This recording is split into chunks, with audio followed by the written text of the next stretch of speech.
నమస్కారం. జ్యోతిష్య పాఠమునకు మీ అందరికీ స్వాగతం. గత వారం వివాహ సంబంధమైన విషయాల్లో కంపాటబిలిటీని ఎలా చేయాలి, దానికి సంబంధించి మ్యాచింగ్లో అన్నిటికన్నా ముఖ్యంగా కావాల్సినటువంటి వధూవరుల సమతుల్యం అంటే బ్యాలెన్సింగ్ ఎలా చేయాలన్న దాని గురించి గత 2 క్లాసులు మనం నేర్చుకున్నాం. ఇది మనకు చాలా చాలా ముఖ్యం. వివాహానికి సంబంధించిన సమస్యలు రాకుండా ముందుగా అధిగమించడానికి, వచ్చిన తర్వాత పరిస్థితులను అర్థం చేసుకోవడానికి ఇది చాలా ముఖ్యం. వివాహ పొంతనం అంటే ఏదో సంఖ్యల కలయిక, 2 జాతకాలు, 2 గ్రహాల కలయిక మాత్రమే కాదు. మనిషి తనను తాను అర్థం చేసుకొని సమాజాన్ని, కుటుంబాన్ని అర్థం చేసుకోవడం అనేది మనకి ఇవాల్టి సమాజంలో మనం నేర్చుకోవాల్సినటువంటి విషయం. కాబట్టి గత వారం మనిషి యొక్క స్వభావం ఎలా ఉంటుంది, వివాహ విషయంలో స్వభావం ఏంటి, దాన్ని బ్యాలెన్స్ చేయడానికి ఎలాంటి వారు ఎలాంటి వాళ్ళని పెళ్లి చేసుకోవాలి, అలాంటి వాళ్ళను గుర్తించడానికి జాతకంలో ఏ గ్రహం బలంగా ఉండాలి, జ్యోతిష్యుడి యొక్క బాధ్యత ఏంటి, ఇవన్నీ కూడా మనం గత వారం చూసాం. ఇవాళ మనం కొద్దిగా లోతుగా వెళ్దాం.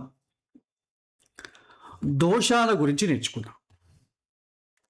మనకు తెలిసి వివాహ విషయంలోనూ చాలామంది దీని గురించి ప్రస్తావించేది వచ్చి కుజదోషము, సర్పదోషము, పితృదోషము, కాలసర్పదోషం, మాంగళ్య దోషం, ఇలాంటి చాలా పేర్లు చెప్తూ ఉంటారు.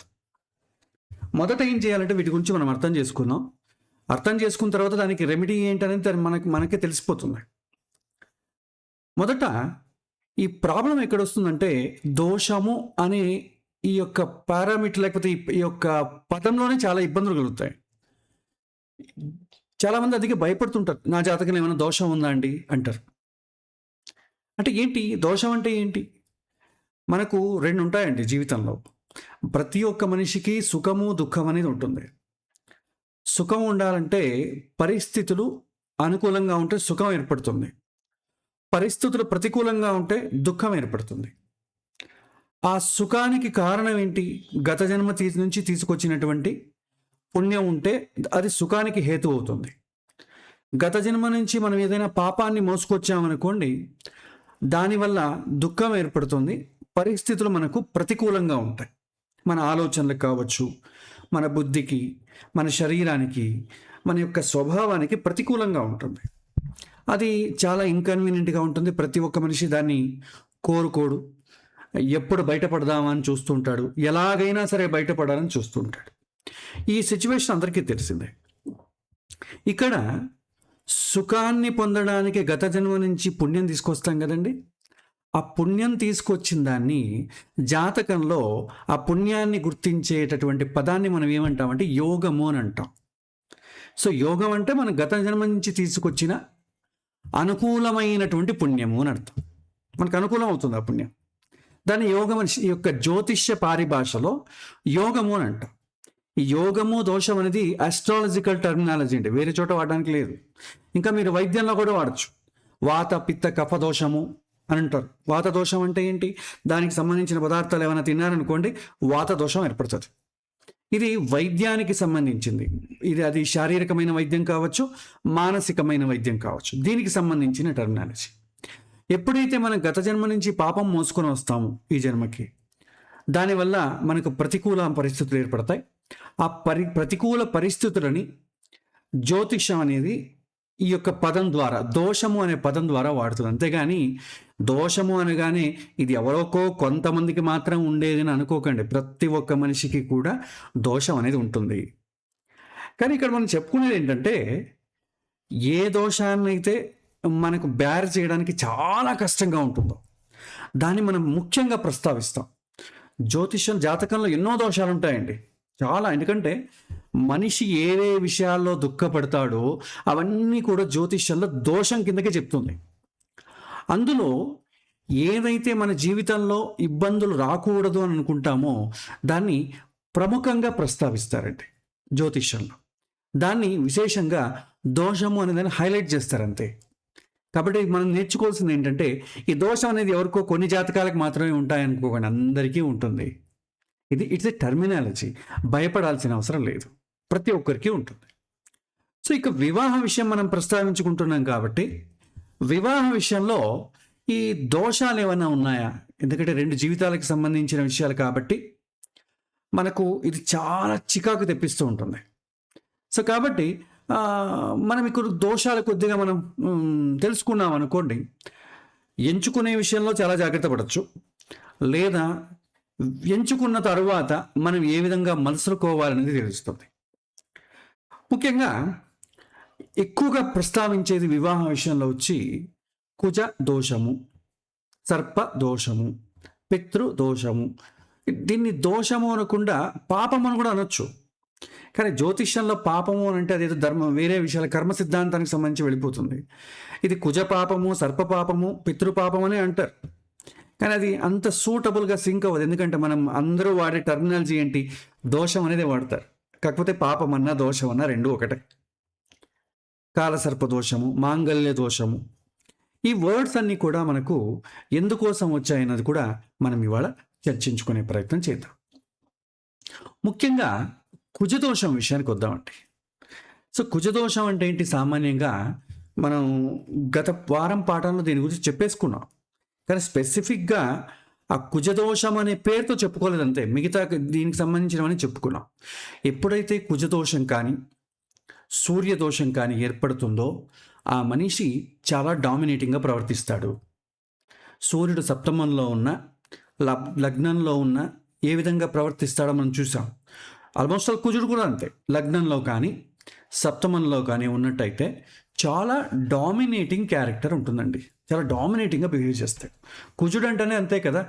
కుజుడు అంటేనే చాలా యాక్టివ్ పర్సన్, ప్యాషన్, ధైర్యము, స్పాంటేనియస్గా రియాక్ట్ అవ్వడం, విపరీతమైనటువంటి కోపము, ఇవన్నీ ఉంటాయి.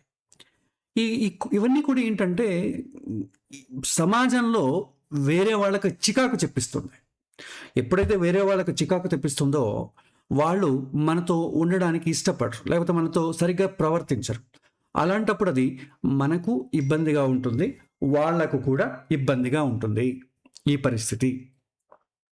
కాబట్టి కుజదోషం ఉందంటే ఆ మనిషి యొక్క స్వభావం అనేది వేరే వాళ్ళకన్నా కొద్దిగా వింతగా ఉంటుందని అర్థం. సో దీన్ని బ్యాలెన్స్ చేసుకోవడానికి కూడా మనం గత వారం పాఠంలో చెప్పాం. ఎప్పుడైతే కుజుడు బలంగా ఉన్నా, సూర్యుడు బలంగా ఉన్నా, అలాంటి వాళ్ళు ఎలాంటి వాళ్ళని పెళ్లి చేసుకోవాలి? అమితంగా ఇష్టపడే వాళ్ళని, ప్రేమించే వాళ్ళని, ఇంట్రెస్ట్ ఉన్న వాళ్ళని, ఆసక్తి, మోహం ఉన్న వాళ్ళని, లవ్ చేసే వాళ్ళని పెళ్లి చేసుకోవాలి. అలాంటి వాళ్ళు మాత్రమే మనం ఎలా ప్రవర్తించినా కూడా మనతో పాటు అడ్జస్ట్ అయిపోతారు. ఇప్పుడు మన పిల్లలు ఉన్నారనుకోండి, వాళ్ళు తిట్టినా చేసినా వీళ్ళని వెళ్ళిపోతామన్నా కూడా వాళ్ళపైన మనం కోపం పెంచుకోం. పిల్లలకి ఏమైనా మనం డైవర్స్ ఇస్తామా ఏంటి? ఇవ్వం. వాళ్ళు ఏం చేసినా కూడా మన పిల్లలే. ఆ విధమైనటువంటి ఓర్పు కలిగినటువంటి అబ్బాయి అమ్మాయిని చేసుకున్నారనుకోండి, ఈ కుజదోషం అనేది ఏమీ చేయదు. అంటే సామాన్యంగా ఉన్న వాళ్ళకన్నా కొద్దిగా పెక్యులర్గా ప్రవర్తించేవాడు అని అర్థం కుజదోషం అంటే ఉన్నట్టయితే. సో దాని గురించి మనం విస్తారంగా చెప్పుకున్నాం. ఇక ఈ కుజదోషం వేరువేరు కోణాలలో మనం తెలుసుకోవాల్సి ఉంటుంది.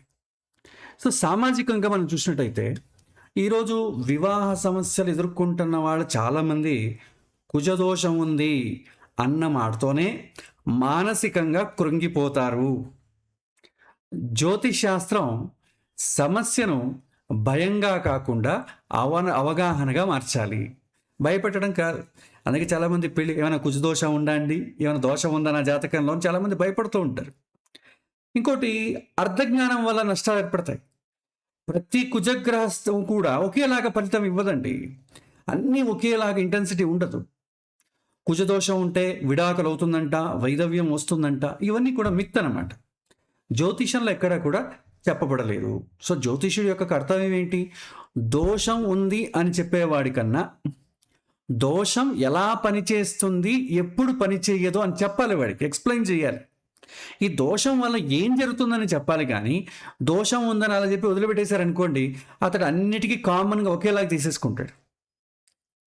ఇలాగ మనం కుజదోషం అంటే ఏంటంటే, కుజదోషం అంటే శక్తి, ఎనర్జీ చాలా పుష్కలంగా ఉన్నవాడు. అది అన్ని అన్ని విధాలైనటువంటి ఎనర్జీ పుష్కలంగా ఉంటుంది. అలాంటి ఎనర్జీ ఉన్నవాడితో వేరే వాళ్ళు తట్టుకోవడం కష్టం. శక్తి అపారంగా ఉంటుంది. ఆ శక్తి అతని నియంత్రణలో ఉందనుకోండి, శక్తి ఏమో విపరీతంగా ఉంది. నియంత్రణలో ఉన్నట్టయితే ధైర్యము, అది ఒక బాధ్యత కింద తీసుకొస్తాడు. రక్షణ కింద అది పనికొస్తుంది. కానీ విపరీతమైన శక్తి ఉంది, కానీ అతని నియంత్రణలో లేదనుకోండి, ఏమవుతుంది? ఎప్పుడు ఆగ్రహ జ్వాలలు, కోపాలు, విభేదాలు తలెత్తుతాయి. కాబట్టి శక్తి రెండు రకాలుగా ఉండాలి. అది నియంత్రణలో ఉంటే చాలా మంచిది. సో ఇది సమస్య వచ్చి గ్రహం వల్ల ఏర్పడేది కాదండి. సమస్య మనిషి యొక్క స్వభావం వల్ల బయటపడుతుంది. ఆ స్వభావాన్ని గ్రహం సూచిస్తుంది అంతే. నిజంగా కుజుడికి దీనికి సంబంధమే లేదు. గత జన్మలో మనం చేసి తెచ్చుకున్నటువంటి పుణ్యపాపాల వలన మన ప్రవర్తన ఇలా ఉంటుందని సూచించే గ్రహమే కుజుడు. నిజానికి ఆ గ్రహం చాలా మంచి గ్రహం. గ్రహం పైన తోసేయడానికి ఏం లేదు. సో కుజదోషం అనేది వివాహాన్ని చెడగొట్టే శాపం కాదు.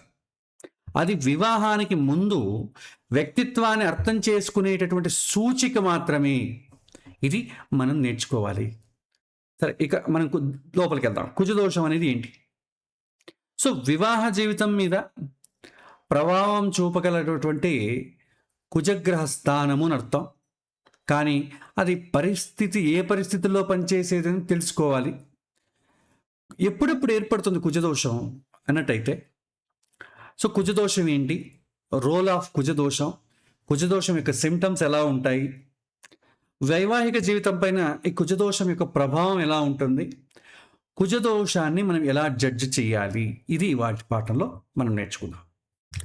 ముఖ్యంగా కుజదోషం అంటే ఏంటంటే, కుజదోషం మన జాతకంలో ఎలా గుర్తిస్తాము అన్నట్టయితే, మొదట పెళ్లి చేసుకుంటాం కదండి. వివాహం అనేది ఒక ఇద్దరు వ్యక్తుల మధ్య బంధం అనేది ఏర్పడుతుంది కదా. ఆ బంధాన్ని సూచించేటటువంటి భావాలు కొన్ని ఉంటాయండి జాతకంలో. ముఖ్యంగా ఏ భావాలంటే వివాహాన్ని సూచించేవి. వివాహం అంటే పెళ్లి చేసుకోవడం ఒకటే కాదండి. పెళ్లి చేసుకున్న తర్వాత సంసారం చేసి ఇద్దరూ కలిసి కాపురం చేయడాన్ని మొత్తాన్ని మనం ఏమంటామంటే వివాహం అని అంటాం. కేవలం పెళ్లి వరకు మనం ఆపేయడానికి లేదు. సో ఇక్కడ వివాహానికి తోడ్పడేటటువంటి దాంపత్య జీవనానికి సూచించేటటువంటి భావాలు ఏవైతే ఉన్నాయంటే, మొదట వచ్చి 7వ ఇల్లు అండి. భార్య భర్త ఇద్దరి మధ్య అనురాగాన్ని సూచిస్తుంది కాబట్టి ముఖ్యమైనది 7వ ఇల్లు. రెండవది, భార్యకు భర్తకు అనురాగము దాంపత్యము బాగానే ఉంది, కానీ ఏ పరిస్థితుల్లో కూడా వాళ్ళిద్దరి యొక్క బంధము వియోగం కాకూడదు, అంటే విడిపోకూడదు అని అర్థం. దాన్ని మనం ఏమంటామంటే సౌభాగ్యం అని అంటాం ఈ యొక్క మన శాస్త్రీయమైనటువంటి టర్మినాలజీలో.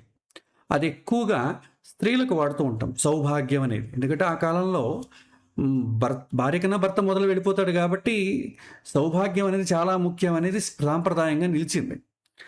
అదే పురుషులలో అయితే భార్య యొక్క ఆయుష్ అంట. వైధవ్య యోగం అనేది వెనకటికి స్త్రీలకు పురుషులకు ఇద్దరికీ ఒకేలాగా కన్సిడర్ చేసేవాళ్ళండి. దాన్ని స్త్రీలు నిలబెట్టుకున్నారు, పురుషులు నిలబెట్టుకోలేదు అంతే. పురుషులు కూడా వైధవ్యం వచ్చిందంటే కొన్ని చేయాల్సి ఉంటుంది. వాళ్ళని కూడా చాలా కఠినంగా చూసేటటువంటి కాలం ఉండేది ఒకప్పుడు, ఇప్పుడు లేదండి. కాబట్టి రెండవది 8వ ఇల్లు అండి. 7వ ఇల్లు తర్వాత అంత ప్రాముఖ్యమైనటువంటి ఇల్లు 8. తర్వాత ఈ భార్యాభర్త ఇద్దరి జీవనం సాఫ్ట్గా వెళ్ళాలి అంటే దాంపత్య సుఖము అంటాం. ఆ దాంపత్య సుఖాన్ని సూచించే ఇల్లు ఏది ఏంటంటే 12వ ఇల్లు, శయన సుఖం అంట. తర్వాత వాళ్ళిద్దరూ ఒక ఇంట్లో ఉండాలి కదా, ఒక ఇల్లు కావాలి. పాతకాలంలో అయితే అమ్మా నాన్నతో కలిసి ఉండడం, లేకపోతే ఉమ్మడి కుటుంబాల్లో ఉండడం జరిగేది. కాబట్టి అక్కడ ఏమవుతుంది, కుటుంబము అని వస్తుంది. సో కుటుంబాన్ని ఏం సూచిస్తుంది? ఇల్లు, 2వ ఇల్లు సూచిస్తుంది. తర్వాత ఇల్లు వృద్ధి చెందాలి. వచ్చిన తర్వాత అందరితో మధ్యలో బాంధవ్యాలు, సంబంధాలు, ఎమోషనల్ క్వాలిటీసు. ఇల్లు వృద్ధి చెందడం అంటే 2-3 బిల్డింగ్లు కట్టడం కాదండి. ఆ ఇంట్లో శాంతి ఉండడం అని అర్థం. అది 4వ ఇల్లును సూచిస్తుంది. ఇలాగా వివాహం బలంగా ఉండాలంటే 2, 4, 12, 7, 8 ఇళ్ళు చాలా ముఖ్యము. ఈ స్థానాలలో ఏమైనా చెప్పుకున్నాను చూడండి, కోపాలు, తాపాలు, గొడవలు ఏర్పడ్డాయనుకోండి, ఆ వివాహ బంధంలో చాలా చిక్కులు ఏర్పడతాయి. అందుకే ఈ స్థానాలలో ఏమైనా కుజుడు ఉన్నట్టయితే అగ్గి రాజుకుంటుంది. కుజుడు అంటే అగ్నితత్వమైన గ్రహం. కుజుడు సూచించేవేంటి? కోపము, ఆ ద్వేషము, శక్తి ప్రదర్శించడం, ఇవన్నీ వస్తాయి. అవన్నీ కూడా ఈ హౌసెస్లో ఉన్నట్టయితే ఆ విషయాలకు ఇబ్బంది కలుగుతాయి. కాబట్టి 2వ ఇల్లు అంటే కుటుంబము, 4వ ఇల్లు అంటే గృహశాంతి, 7వ ఇల్లు అంటే దాంపత్య ఘర్షణ, 8వ ఇల్లు అంటే దాచినటువంటి విభేదాలు లేదా వియోగము అంటాం. పాతకాలంలో అయితే భార్య ముందు భర్త చనిపోవడం, భర్త ముందు భార్య చనిపోవడం. ఇవాళ ఫిజికల్గా చనిపోవడం ఉండదు, మానసికంగా చనిపోవడం. డైవర్స్ తీసుకోవడం అంటే ఏంటి? వీడి జీవితంలో ఆమె చనిపోయినట్టు, ఆమె జీవితంలో వీడి చచ్చిపోయినట్టు.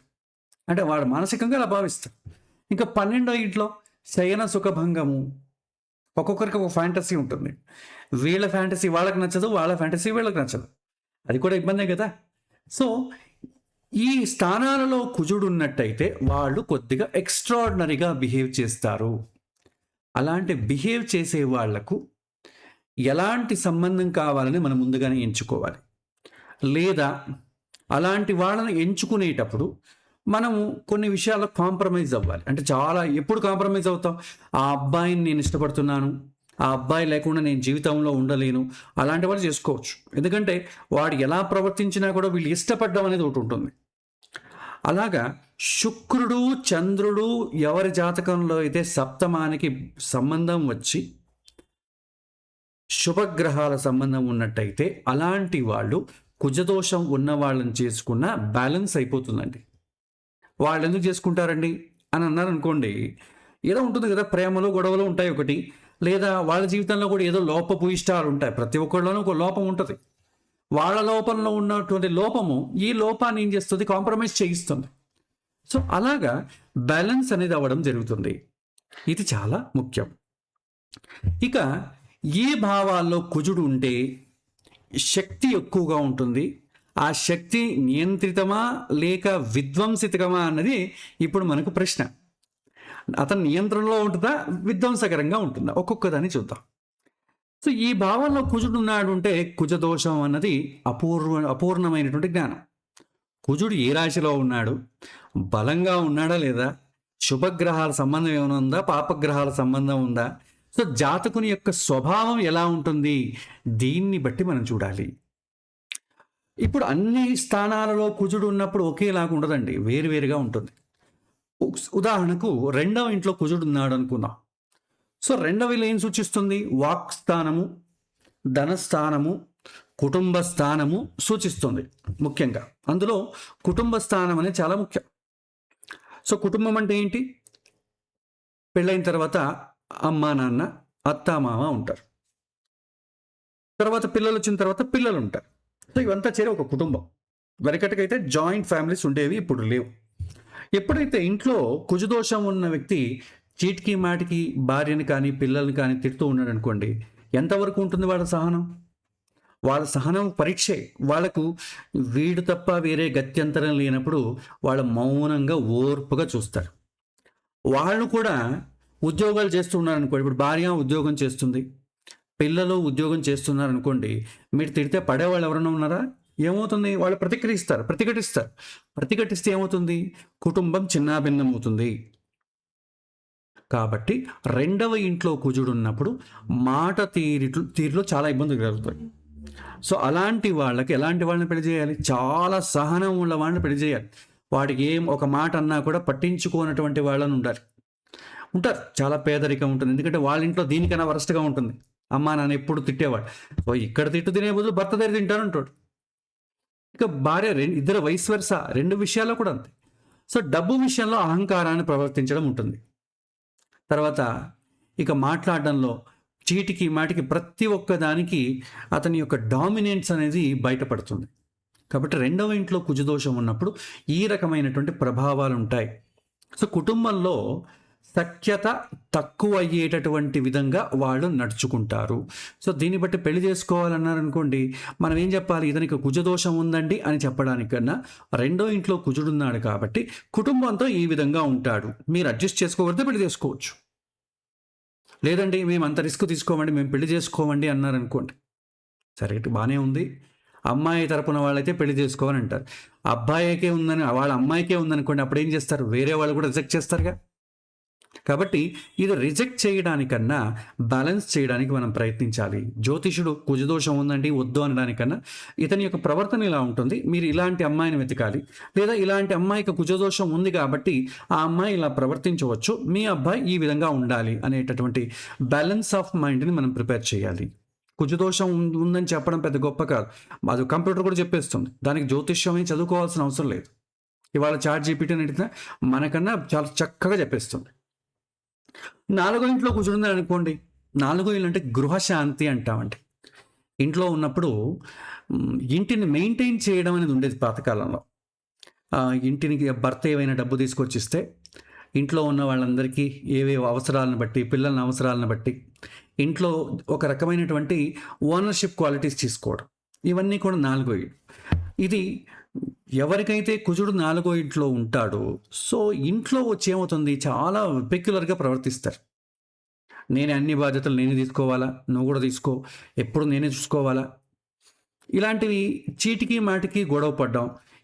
ఇంకా చెప్పాలంటే ఎవరైనా ఇంట్లో భార్యాభర్త చక్కగా ఉంటారు, భర్త తరపున వాళ్ళు కానివ్వండి, భార్య తరపున వాళ్ళు కానివ్వండి, మీ ఇంటికి రావాలనుకుంటున్నామంటే వీళ్ళిద్దరికి గొడవ స్టార్ట్ అవుతుంది. వాళ్ళు ఎందుకు వస్తారు మా ఇంటికి, ఎప్పుడు మా వాళ్ళే వస్తారు, మీ వాళ్ళు ఎందుకు వస్తారు, ఇలాంటి గొడవలు స్టార్ట్ అవుతాయి. కాబట్టి 4వ ఇల్లు గృహశాంతి అంటాము. సో ఇక్కడ లగ్జరీ వస్తుంది, సుఖస్థానం కూడా ఇదే అవుతుంది. ఇంటికి సంబంధించిన గొడవలు, పెళ్లి చేసుకున్న తర్వాతే వేరు కాపురాలు పెట్టడాలు, మాకు ఆస్తి పనిచేయడం అనాలు, ఇవన్నీ కూడా పెక్యులర్ క్వాలిటీస్. సో చెప్పాలి. సో ఇవాళ పెద్దగా ఇబ్బంది ఏం లేదు, కానీ ఒక్క సమస్య ఉంటుందండి ఇవాళ కూడా. మనం ఇల్లు బాగా ఉండాలి, గృహశాంతి ఉండాలంటే పెద్ద ఇల్లు కట్టుకుంటే గృహశాంతి ఉండదండి. పాతకాలంలో కూడా మీరు తీసుకున్నట్టయితే వేరువేరు కుటుంబాల జాయింట్ ఫ్యామిలీస్ ఉన్నాయనుకోండి, మీకు ఇంట్లో వేరువేరు గదులు ఉండేవి. ఓన్లీ కుటుంబంలో దంపతులు ఉంటారు కాబట్టి దంపతులకు సపరేట్గా గదిని కేటాయించేవారు. ఇప్పుడు ఉన్నదే ఇద్దరు దంపతులకి 2 BHK 3 BHK తీసుకుంటున్నారు. ఏమవుతుంది? ఎప్పుడైనా సరే పాతకాలం ఎలా ఉండేదంటే, భార్యాభర్తలు ఉదయం నుంచి రాత్రి వరకు గొడవ పడినా కూడా రాత్రి అయిందనుకోండి, ఒకే గది ఉందనుకోండి, ఇద్దరు ఒకే చోట పడుకోవాలి. ఆ పడుకున్నప్పుడు వాళ్ళ యొక్క హృదయ స్పందనల వల్ల, వాళ్ళ యొక్క శరీరం చేసే డిమాండ్ వల్ల అన్ని గొడవలు రాత్రిపూట మాసిపోయేవి. అందుకే చూడండి, భార్యాభర్తలకు గ్రహమైత్రి బాగా లేకున్నా, అష్టకూటాలు బాగా కుదరకపోయినా పాతకాలంలో ఉన్న వాళ్ళకి ఎవరు డైవర్సులు తీసుకోలేదు. ఒక్కొక్కరికి గంపెడు పిల్లలు, డజన్ పిల్లలు ఉండేవాడు. కానీ ఎప్పుడు చూసినా గొడవ పడుతూ ఉండేవారు. గొడవ ఎంత రాత్రి వరకే. అదే మీరు డబుల్ BHK ఉందనుకోండి, వాళ్ళు ఒక రూము, వీళ్ళు ఒక రూమ్లో ఉంటారు. మీకు కలవడానికి అవకాశమే లేదు. ఎవరి స్పేస్ వాళ్ళకు ఉంటుంది. నాకు స్పేస్ కావాలి, నాకు ప్రైవసీ కావాలి అన్నారనుకోండి, మీకు అక్కడ హీల్ అవ్వడానికి ఏమి ఉండదు. పిల్లలు కూడా అంతే, వాళ్ళకి సపరేట్ గది ఇచ్చామనుకోండి, వాళ్ళు ఇష్టం, వాళ్ళు ఫ్రీ అయిపోతారు, వాళ్ళు ఇండివిజువాలిటీ పెంచుకుంటారు. ఎప్పుడు కూడా వివాహం అయిన వాళ్ళకే సపరేట్ గదిని ప్రాచీన కాలంలో ఉండేది. కాబట్టి కుటుంబాలు నిలబడేవి. ఎప్పుడైతే ప్రతి ఒక్కరికి సపరేట్గా గదులు కట్టుకుంటూ మనసులో కంపార్ట్మెంట్లు పెట్టేసుకుంటున్నప్పుడు, కోర్టు నుంచి ఇచ్చే విడాకుల కన్నా మనము క్రియేట్ చేసుకునే విడాకులు ఎక్కువ. మనం పాఠం ప్రారంభంలో చెప్పుకున్నాం కదా, sleep divorce, silent divorce, grey divorce, co parental divorce, ఇలాంటి 8 రకాల డైవర్స్లు ఉన్నాయండి. అదేం కోర్టు నుంచి ఏం రాదు, మీకు మీరుగా క్రియేట్ చేసుకునేవి. ఎందుకు ఆ డైవర్స్లు అవుతున్నాయి? మీరు ఒకరినొకరు కలవడానికి కానీ, హీల్ చేసుకోవడానికి కానీ మీరు అవకాశం ఇవ్వడం లేదు. ఒకవేళ డబుల్ BHK లేదంటే 1 BHKనే ఉందనుకోండి, ఒకవేళ గొడవ పడ్డారనుకోండి, మీతోలాగా వాళ్ళ అమ్మ వాళ్ళ ఇంటికి వెళ్తుంది, వాళ్ళు అదిలించి పంపిస్తారు, ఇలా ఉండకూడదని అందరూ పంపిస్తారు. ఒకవేళ పంపకపోతే కోర్టు నోటీస్ ఇస్తుంది, ఏదో త్వరగా తేలిపోతుంది కదా. అదే 2 BHK ఉందనుకోండి, కొంతకాలం అలాగే ఒకరినొకరు పెడమొహంలా ఉండి కొంతకాలం దుఃఖాన్ని అనుభవించి తర్వాత ఏమవుతుందో తెలియదు. కాబట్టి 4వ ఇల్లు అనేది చాలా ఇంపార్టెంట్ రోల్ ప్లే చేస్తుందండి. తర్వాత 7వ ఇల్లు, ఇది ఇంకా చాలా ఇంపార్టెంట్. భార్యాభర్త ఒకరినొకరు అర్థం చేసుకోవడం. ప్రేమ ఉంది అనుకోండి, ఎంత పెద్ద తప్పు చేసినా కూడా భార్యను భర్త, భర్తను భార్య క్షమించడం అనేది ఉంటుంది. ఎంత పెద్ద తప్పు చేసినా కూడా. మీకు గౌతముడి కథ తెలుసు, గౌతముడి యొక్క అహల్య కథ తెలుసు.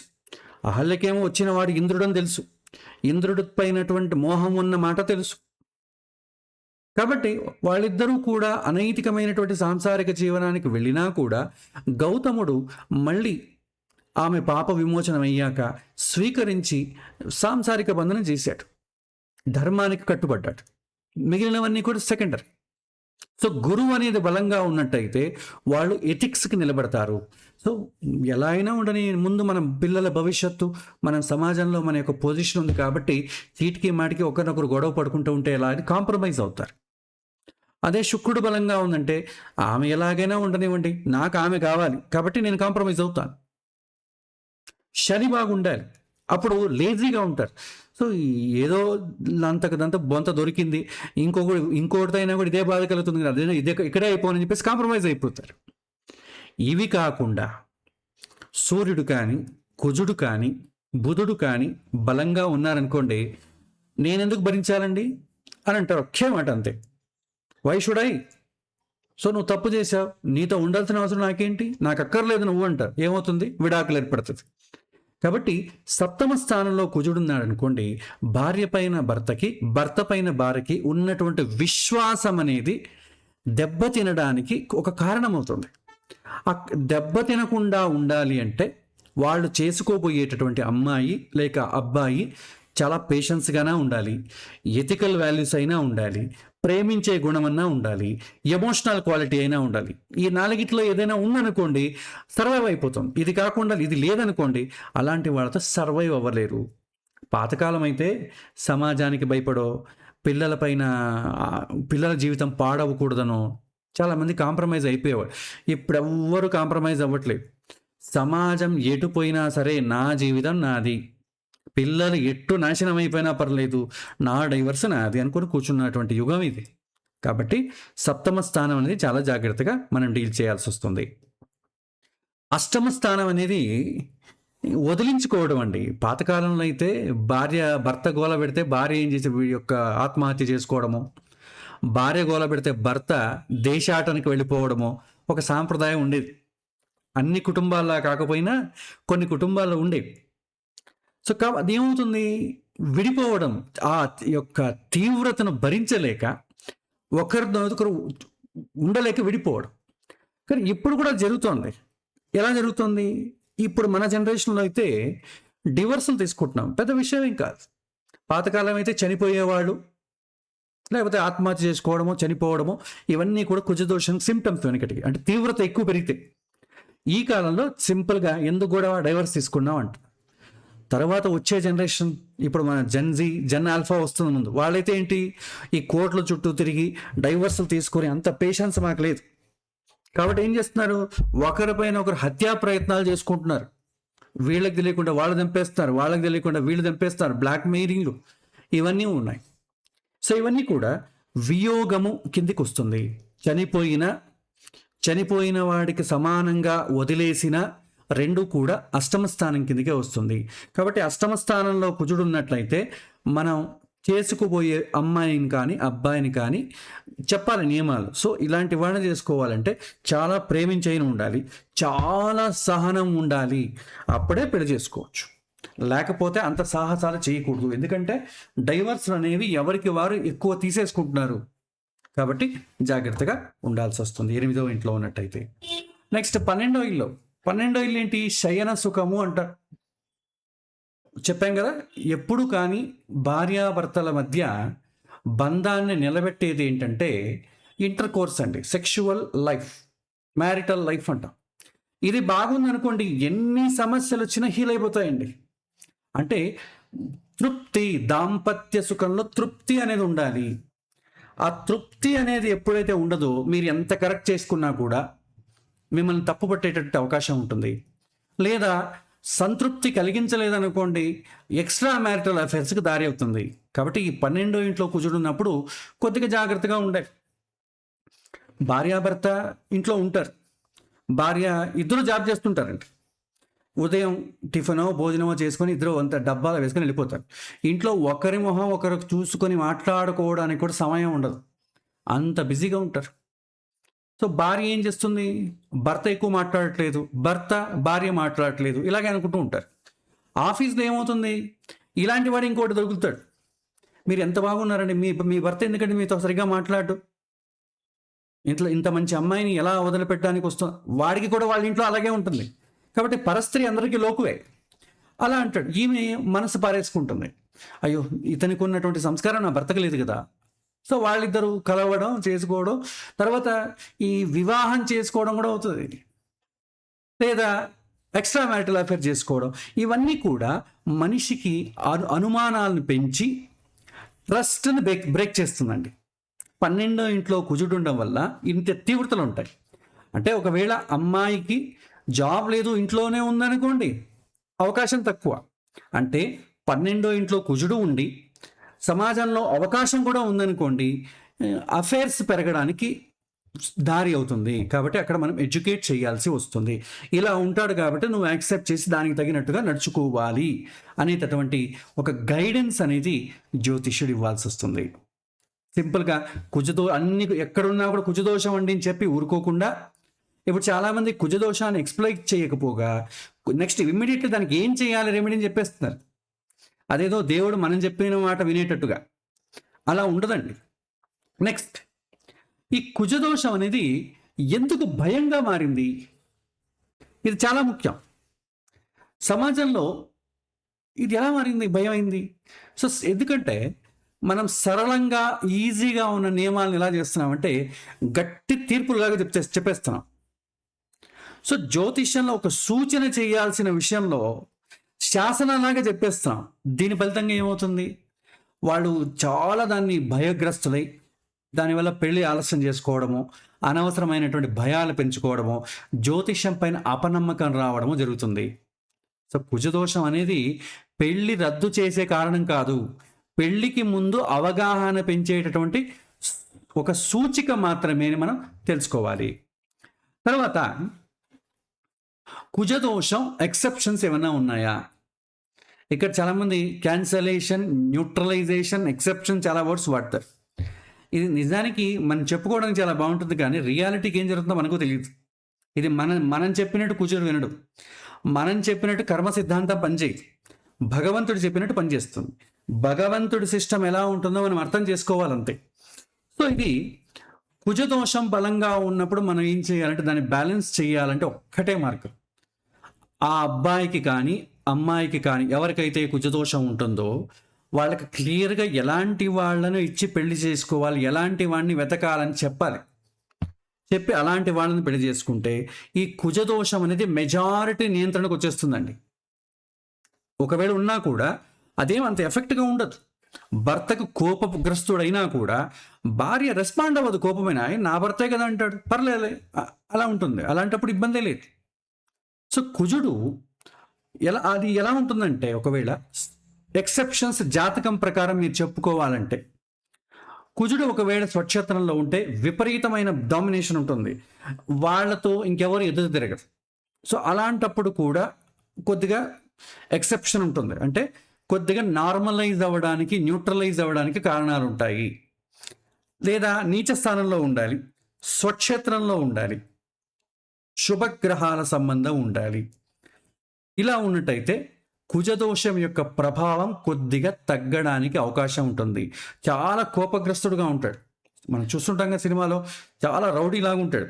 ఒక హీరోయిన్ వచ్చేటప్పటికి ఆ హీరోయిన్ వాడిని చేంజ్ చేస్తుంది. ఆ హీరోయిన్ వాడి యొక్క ప్రవర్తనను చాలా ఇబ్బందులు పడుతుంది. ఎక్కడో ఒక చోట నా కోసం ఈమె ఇంత ఇబ్బంది పడుతుందని ఒక సాఫ్ట్ కార్నర్తో అతడు కూడా చేంజ్ అవుతాడు. ఇలాంటి సినిమాలు మనం చాలా చూస్తుంటాం. కాబట్టి ఒకవేళ ఇది ఏమైనా ఉందనుకోండి, మనకు వచ్చేటటువంటి భార్య లేక భర్త అడ్జస్ట్ చేసుకునేటటువంటి అవకాశం ఉంటుంది. సో బలమైనటువంటి కుజుడు, నియంత్రితమైనటువంటి శక్తి ఉంటుంది. ఒకవేళ బలహీనంగా ఉన్నటువంటి వాళ్ళకి అసహనం బాగా పెరుగుతుంది. సో ఇద్దరికి ఒకవేళ కుజదోషం ఉందనుకోండి, చాలామంది సజెస్ట్ చేస్తుంటారు కుజదోషం ఉన్న వాళ్ళనే పెళ్లి చేసుకోవాలి. ఇది ఒక కాన్సెప్ట్ మాత్రమే అండి. ఇది ఎంతవరకు ఇది అవుతుందో మనకు తెలీదు. చెబుతారు అంతే, న్యూట్రలైజ్ అవుతుందని చెబుతారు. అది ఎలా అంటే భర్త ఒక 2 మాటలు తిట్టాడు అనుకోండి, భార్య సైలెంట్గా ఉందనుకోండి, ఏమీ తిట్టకుండా, అలా కొన్ని సంవత్సరాలు గడిచాయనుకోండి, ఆమెకి రెసిస్టెన్స్ పెరిగిపోతుంది. ఆ రెసిస్టెన్స్ పెరిగిపోవడం వల్ల వీడు ఏం చెప్పినా కూడా స్పందించకపోవడం ఒకటి. సో ఇన్ని రోజులు వీటితో భరించాను, ఇంకా నా వల్ల కాదని ఒక్కసారిగా బర్స్ట్ అయిపోవడం ఒకటి, ఆమె చనిపోవడం లేకపోతే వాడిని చంపేయడం అని జరుగుతుంది. అదే భార్య కూడా వాడు 2 తిట్టాడు అనుకోండి, ఈమె 3 తిట్టుతుంది, వాడు 4 అయితే ఈమె 5. సో ఇద్దరు ఒకరినొకరు తిట్టేసుకున్నారుగా, తీసుకుంటే డైవర్స్ తీసుకుంటారు, లేకపోతే నువ్వు తిట్టావు నేను తిట్టాను సరిపోయింది, చెల్లుకు చెల్లు అనుకుంటారు. దీన్నే మనం ఎక్సెప్షన్స్ కింద తీసుకుంటాం. కాబట్టి ఒకవేళ కుజదోషం ఉన్న వాళ్ళనే పెళ్లి చేసుకుంటే సమస్యలు రావు అని చెప్పడానికి లేదు, వస్తుంది. కానీ ఎక్కడో చోట ఫుల్ స్టాప్ అనేది ఉంటుంది. పాతకాలంలో అయితే యుద్ధాలు చేసుకుంటే ఫుల్ స్టాప్ ఉండేది, ఇప్పుడు యుద్ధాలు వస్తే ఫుల్ స్టాప్లు ఉండట్లేదు, అన్నీ కామాలే. సో కాబట్టి ఎక్కడో చోట ఆగాలి. సో దానికి కుజుడు ఒకవేళ కుజదోషం ఉన్న, శుభగ్రహాల సంబంధం ఉన్న, స్వక్షేత్రంలో ఉన్న, నీచ స్థానంలో ఉన్న, అప్పుడు దాని యొక్క ప్రభావం అనేది నియంత్రణలో ఉంటుంది, కొద్ది కంట్రోల్లో ఉంటుంది. పూర్తిగా తెగేదాకా, బంధాలు తెగేదాకా మళ్ళీ కోపాలు కానివ్వండి, సమస్యలు కానీ తెచ్చుకోరు. అదే కుజదోషం మీకు ఎక్సెప్షన్స్ లేవనుకోండి, అది ఎక్కడికి వెళ్తుందో, ఎక్స్ట్రీమ్కి వెళ్తుందో చెప్పలేము. సో ఇంకొకటి నియంత్రించడానికి ఇంకొకటి ఏంటంటే మార్గం, దశాభుక్తులండి. ఎప్పుడు కుజదోషం యొక్క ప్రభావం ఎక్కువ బయటపడుతుందంటే కుజ మహాదశ, కుజ అంతర్దశలో ఎక్కువ జరుగుతుంది. మన జీవితంలో కాలంలో కుజ మహాదశ రాని లేదనుకోండి, చాలా ప్రాబ్లమ్స్ తగ్గిపోతాయి. కుజ అంతర్దశ కూడా వచ్చినప్పుడు గురుబలం రావడము, ఆ సమయానికి ఎవరిదో ఒకరి సహకారం ఉండడమో జరిగిందనుకోండి, అప్పుడు కూడా కుజదోషం అనేది టైం అయిపోతుంది. ఇక ప్రత్యంతర దశ, ప్రాణదశ, సూక్ష్మదశలో పెద్దగా ఇబ్బంది పెట్టం. సో దశాభుక్తులు చాలా పెద్ద పాత్ర వహిస్తుంది. సో దోషం జాతకంలో ఉండొచ్చు, కానీ ఆ కాలం మనకు రాకపోవచ్చు, అది కూడా ఎక్సెప్షన్ కిందికి వస్తుంది. తర్వాత శుక్రుడు 7వ భావంలో బలంగా ఉన్నప్పుడు, శుక్రుడు 7వ భావంలో బలంగా ఉన్నాడు అనుకోండి, ఇతను చాలా ఎనర్జెటిక్గా అనిపిస్తాడు కదా. కుజదోషం ఉన్నవాడు చాలా ఎనర్జెటిక్గా, ఇప్పుడు చాలామంది సినిమాలో చూపిస్తుంటారు కదా, హీరో యొక్క వాడి యొక్క గట్స్ని చూసి, వాడి యొక్క ఫాస్ట్ రియాక్షన్ చూసి చాలామంది అమ్మాయిలు మనసు పారేసుకుంటూ ఉంటారు. వైస్ వర్స, అమ్మాయి కూడా చాలా యాక్టివ్గా ఉంటుంది, అబ్బాయి ఇలాంటి అమ్మాయిని చేసుకోవాలి అంటుంటాడు. అంటే మోహాన్ని కలిగించేటటువంటి స్థానం ఉండాలి. శుక్రుడు 7వ భావంలో బలంగా ఉన్నట్టయితే ఒకవేళ కుజదోషం ఉన్నా కూడా కాంప్రమైజ్ అవుతారు. ఇప్పుడు చాలామంది సినిమా హీరోస్ తీసుకోండి, చాలా వైలెంట్గా ఉంటారు, కానీ అలాంటి వాళ్ళని పెళ్లి చేసుకోవడం చాలా ఒకరు ఎగబడతారు, నేను చేసుకుంటాను. హీరోయిన్లు కావచ్చు, హీరో కావచ్చు. కాబట్టి శుక్రుడు బలంగా 7వ ఇంట్లో ఉన్నట్టయితే కుజదోషం ఉన్నా కూడా వివాహం అనేది జరుగుతుంది. కొద్దిగా అర్థం చేసుకోవడము, ఆ సమస్యను సామాన్యంగా న్యాచురల్గా భావించడం అనేది జరుగుతుంది. సో కుజదోషం ఉన్నా కూడా వివాహక జీవితం స్థిరంగా ఉంటుంది. కాబట్టి వివాహాన్ని కాపాడేది శుక్రుడు, ఈ కుజదోషం వల్ల కాదు. శుక్రుడు బలంగా ఉంటే వివాహం నుంచి కాపాడడం అనేది జరుగుతుంది. తర్వాత మ్యాచింగ్లో మనం కుజదోషాన్ని ఎలా చూస్తాం? సో కుజదోషం ఉందా, రిజెక్ట్ ఇట్ అనడానికన్నా, కుజదోషం ఉన్నా కూడా 7వ స్థానం బలంగా ఉండి జాతకంలో శుక్రుడు బాగున్నట్టయితే, గురువు బాగున్నట్టయితే, అప్పుడు మనం కుజదోషాన్ని సెకండరీ ఫ్యాక్టర్గా చూడాలి తప్ప, అక్కడ బలం ఏది, దాంపత్య బలం అనేది ప్రైమరీ ఫ్యాక్టర్ అవుతుంది. సప్తమాధిపతి, 7వ స్థానము, 7వ కారకుడు ప్రైమరీ. ఒకవేళ అది వీక్ అయింది అనుకోండి, కుజుడి ప్రాబల్యం పెరిగిపోతుంది. 7వ స్థానము, 7మాధిపతికి మీకు శుభగ్రహాల సంబంధం ఉన్నా కూడా, ఉంటే కుజదోషం ఉన్నా కూడా పెద్దగా ఇబ్బంది ఉండదు. ఇద్దరికీ కుజదోషం ఉందనుకోండి, కొద్దిగా ఎక్సెప్షన్స్. తర్వాత ఇంకోటి తెలుసుకోవాల్సింది ఏంటంటే, మ్యాచింగ్ చేసేటప్పుడు మ్యాచింగ్ మనం ప్రధానంగా చూడాలా, ఆ వ్యక్తి యొక్క పర్సనాలిటీని ప్రధానంగా చూడాలా అనేది చాలా ముఖ్యం. మనకు అష్టకూటాలు ఉంటాయి కదండి, అష్టకూటాల్లో 18 కన్నా ఎక్కువ వస్తే కొన్ని కూటాలు ఉంటాయి, అవి వచ్చేస్తే ఎప్పుడు చేసేయచ్చు అంటాం. దానికి ప్రయారిటీ ఇవ్వాలా, కుజదోషానికి ప్రయారిటీ ఇవ్వాలా అన్నట్టయితే, సాంప్రదాయమైనటువంటి గుణ సమ్మేళనం, నక్షత్రము, రాశి, యోని కూటము, గ్రహణం, గ్రహమైత్రి, ఇవన్నీ కూడా మనోభావాల పొరల కిందకు వస్తాయి. ఎందుకంటే జన్మ నక్షత్రాన్ని జన్మరాశిని బట్టి చేస్తాం కాబట్టి రాశి అంటే ఏంటి? చంద్రుడు. చంద్రుడు అంటే మనస్సు. కానీ కుజదోషం అనేది ఏంటి? దానికి సంబంధించింది కాదు. ఆగ్రహము, ఆధిపత్య స్వభావము, తక్షణంగా స్పందించడం అనేది. సో గుణాలు ఒకవేళ కలిసినా కూడా స్వభావాలు ఢీకొంటే వివాహం నిలబడదు. కాబట్టి అష్టకూటాల కన్నా దోషాలకు ఎక్కువ ప్రయారిటీ ఇవ్వాలి. ఓవరాల్గా చూస్తే అష్టకూటాలకు మనం లాస్ట్ ప్రయారిటీ ఇస్తామండి. ఫస్ట్ ప్రయారిటీ జాతకం, సప్తమ స్థానము, సప్తమ కారకుడు, సప్తమాధిపతి. సెకండ్ ప్రయారిటీ కుజదోషము, సర్పదోషము, కారసర్పదోషం, ఇలాంటి దోషాలకు ప్రయారిటీ ఇస్తాం. చివరి ప్రయారిటీ దేనికి ఇస్తామంటే గుణాలకు ప్రయారిటీ ఇస్తాం. ఇప్పుడు కాలంలో అది రివర్స్ అయింది. ఇప్పుడు ఇచ్చేదే ఒకే ప్రయారిటీ గుణాలకు మాత్రమే. 18 కన్నా ఎక్కువ వచ్చిందా చేసేసుకోండి అంతే. నెక్స్ట్ చెక్ లిస్ట్ ఒకసారి చూసుకుంటే ఇద్దరి యొక్క స్వభావాలు బ్యాలెన్స్గా ఉండాలి, సప్తమ భావం బలంగా ఉండాలి, శుక్రుడి యొక్క స్థితి బాగుండాలి. ఒకవేళ నవాంశలో కూడా శుక్రుడు బాగున్నాడంటే ఇంకా చాలా మంచిది. కుజుడు స్థితి జాతకంలో ఏ దోషం అని చూసుకోవాలి. మనకు చెప్పుకున్నాం కదా, కుజదోషంలో 2వ ఇంట్లో ఉండే దోషం ఉంది. అదేవిధంగా 4వ ఇల్లు, 12, 7, 8 ఉన్నాయి. ఇందులో అత్యంత ఎక్కువ ప్రభావం కలిగింది ఏదంటే 8వ ఇల్లు అండి. 8వ ఇంట్లో కుజుడు చాలా ఎక్కువ ప్రయారిటీ. నెక్స్ట్ 7, తర్వాత 12, తర్వాత 4, తర్వాత 2. ఇది డిసెండింగ్ ఆర్డర్లో వస్తుంది. అంటే ఒకదానికన్నా ఒకటి ఇంటెన్సిటీ తక్కువ ఉంటుంది. తర్వాత వాళ్ళ జీవిత కాలంలో దశ రాలేదనుకోండి, కుజమహాదశ, కొద్దిగా మనం సేఫ్ అయినట్లు. ఇది ఇంతవరకు బాగుందండి. ఇదంతా మనం పాతకాలం నుంచి చేస్తున్నటువంటి పద్ధతి. కానీ కాలానికి తగినట్టుగా మన యొక్క రూల్స్ను మార్చాలి. పద్ధతులు అవే ఉంటాయి, కానీ అప్లై చేసేటటువంటి పద్ధతి మార్చాల్సి వస్తుంది. ఎందుకంటే పాతకాలంలో కుజదోషం ఉందంటే మీకు గొడవలు ఉండేవి, విడిపోవడాలు, కొట్టడాలు, తిట్టడాలు ఇవన్నీ ఉండేవి. కాబట్టి ఎక్స్ప్రెస్ అయిపోయేవి. కానీ ఈ కాలం స్మార్ట్ యుగం, చాలా మారిపోయింది. ఈ కాలంలో గొడవలు ఏమి ఉండవు. అట్ ద సేమ్ టైం మాటలు కూడా ఉండదు, హింస అనేది ఉండదు. కానీ ఒక్కొక్కరికి డిస్టెన్స్ చాలా పెరిగిపోతుంది. విడాకులేమో లేదు, కానీ భావోద్వేగత, ఎమోషనల్ డివర్స్ చాలా ఎక్కువ ఉంటుంది. శృంగారం అనేది ఏదో ఉంటుంది, కానీ సంతృప్తి అనేది ఉండదు. సో ఇది ఈ జనరేషన్ వచ్చినటువంటి ప్రాబ్లమ్స్. ఇవన్నీ ఏం చేస్తాయి? Silent divorce, sleep divorce, emotional divorce, ఇలాంటివి కారణాలు అవుతాయి. ఎక్కువగా జెన్జీ, నెక్స్ట్ వచ్చేటటువంటి జెన్ ఆల్ఫా, జెన్ బీటా, అలాంటి జనరేషన్లో మనం చూస్తాం. సో దీని ఏమంటాం?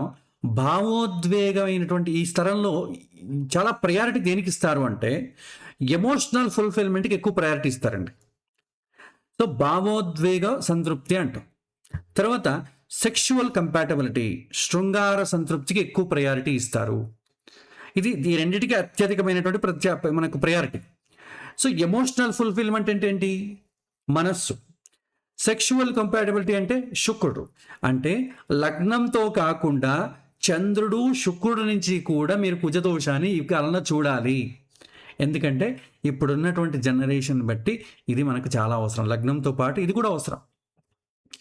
లగ్నంలో కుజదోష్ లగ్నం నుంచి 2, 4, 12, 7, 8 ఇంట్లో ఉన్నాడు అనుకోండి, ఏం సూచిస్తుంది?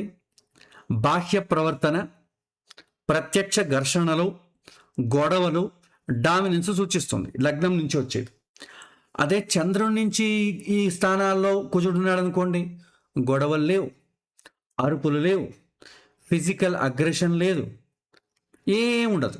కానీ చెప్పాం కదా, గొడవలు ఉండవు, మాటలు ఉండవు, ఇలాంటి ఇబ్బందులు వస్తాయి. సైలెంట్ డైవర్స్, గ్రే డైవర్స్లు ఇవన్నీ ఈ కండలో ఇది సామాన్యం అయిపోయింది. కాబట్టి లగ్నం నుంచి మాత్రమే కాకుండా చంద్రుడి నుంచి కూడా చూడాలి. చంద్రుడు ఏం సూచిస్తాడు?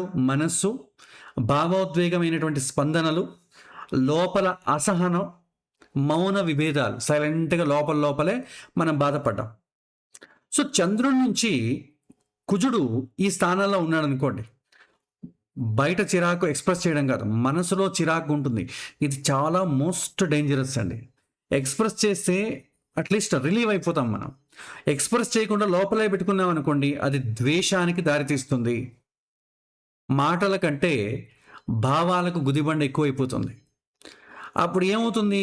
మానసికంగా ఉన్నట్టయితే అతను నన్ను అర్థం చేసుకోవడం లేదు, ఆమె నన్ను సరిగ్గా అర్థం చేసుకోవడం లేదు. ఈ మాట ఎక్కువగా మనం వినిపిస్తుంటాం ఈ జనరేషన్‌లో.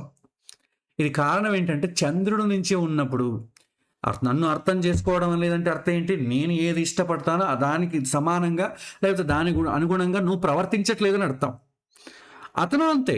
నీకు అనుగుణంగా నేనెందుకు ప్రవర్తించాలి? నువ్వే నాకు అనుగుణంగా ప్రవర్తించాలి అంటాడు. సో, మానసికమైనటువంటి సంఘర్షణలు ఏర్పడతాయి. సో, ఇది చంద్రుడి నుంచి ఉన్నట్టయితే కలిగేటటువంటి ఇబ్బంది.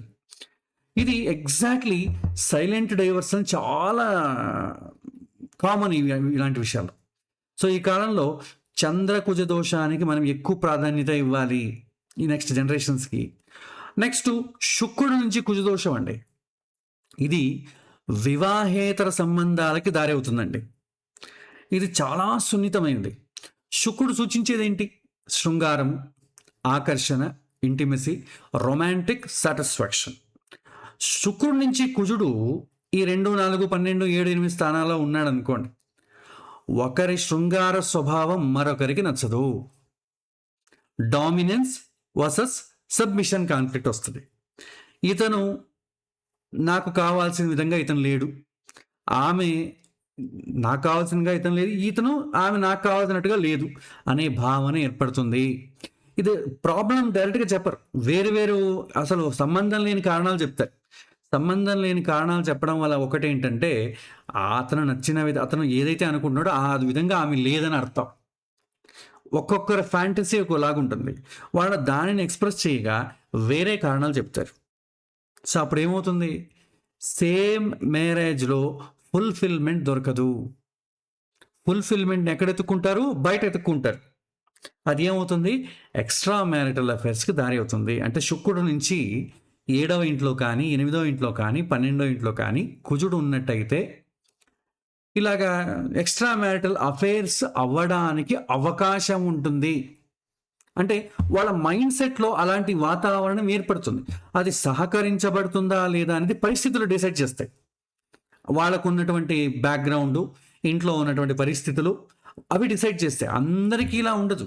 చాలామంది మనసులోనే తృప్తి పడుతుంటారు. ఇలా ఉంటే బాగుండేదేమో అని. కానీ ఎక్స్‌ప్రెస్ చేయరు. బయట ఆ విధంగా ప్రవర్తించరు. కానీ లోపలే మానసికంగా అనుకుంటూ ఉంటారు. అలాంటి వాళ్ళకి కొద్దిగా బలహీనమైనటువంటి వాతావరణం ఏర్పడిపోయిందనుకోండి, ఇంక ఇబ్బంది పడతారు. అంటే తప్పటడుగు వేయడం అనేది స్టార్ట్ అవుతుంది. కాలము ప్రతికూలంగా ఉన్నప్పుడు అలాంటి భావనలతో ఎవరైనా ఉన్నారనుకోండి, తప్పటడుగు వేయడాలు, ఇలాంటి ఎక్స్ట్రా మ్యారిటల్ అఫైర్స్ ద్వారా జీవితాన్ని పాడు చేసుకోవడాలు, తర్వాత బ్లాక్‌మెయిల్ చేయడాలు, చంపుకోవడాలు ఇవన్నీ చాలా ఎక్కువ ఉంటాయి. కాబట్టి ప్రయారిటీ ఏంటి అన్నట్టయితే లగ్నం నుండి కుజదోషం చూసినట్టయితే బాహ్య ప్రవర్తన కనిపిస్తుంది.